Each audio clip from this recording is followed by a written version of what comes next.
Welcome back for another Spaulding feature. I'm here with Stephanie Lamprin. Stephanie Lamprin and I go back many years to 2016, believe it or not, when we first worked together on building the Central School of the Arts here in Central Ontario. We're going to go through that in a little bit. But before we get there, Stephanie, welcome. Thank as you. always. Nice to see you. And tell us a little bit about you. Love to get to know you a little bit.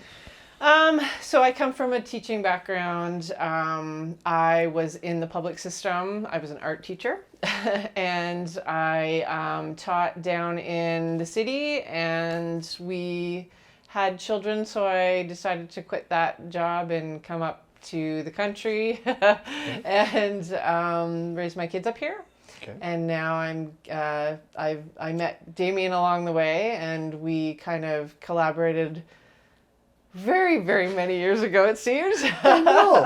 A lot of water has gone under that bridge. Yeah. You know, there's been so much that's happened over the last number of years. So you're in Toronto. I don't remember that. I was in like Mississauga, Oakville Okay, area, yeah. and Okay. then I lived in Oakville, taught in Mississauga, and then I came up to Barrie probably 16 years ago. Right.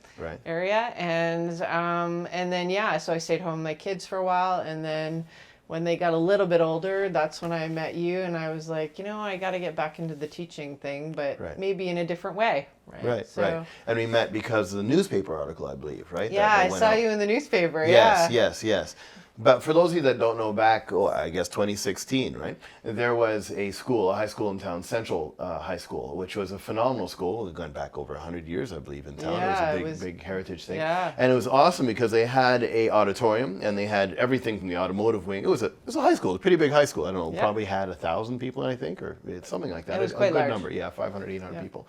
And I did a whisper, and I said to one parent, I said, it'd be really cool if someone took the high school that's closing because it was enough, the public system wasn't going to spend more money on keeping it. If someone took that school and turned it into the K-12 like School of the Arts, kind of like Fame in the 1980s. Yeah. And that parent said, that parent happened to be a vice principal of a public school as well. And she said, David, you got to do that. I'm like, no, if someone else did this. She said, but no, David, you got to do it.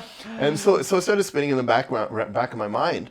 And then I bumped into another parent as well, a mover and shaker in the region. Can I get in a little bit of this? Yeah. Is okay? Yeah. So I bumped into another parent, mover and shaker, and they said, Damien, you got to do this. I'm like, oh man, because no one else is going to do it. Nobody has the guts.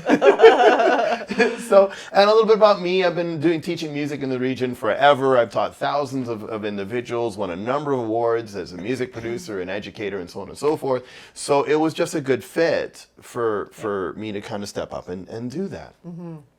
So then I said a little bit publicly, so that on my Facebook and just through a little mailing list saying, this is what I'm thinking of doing.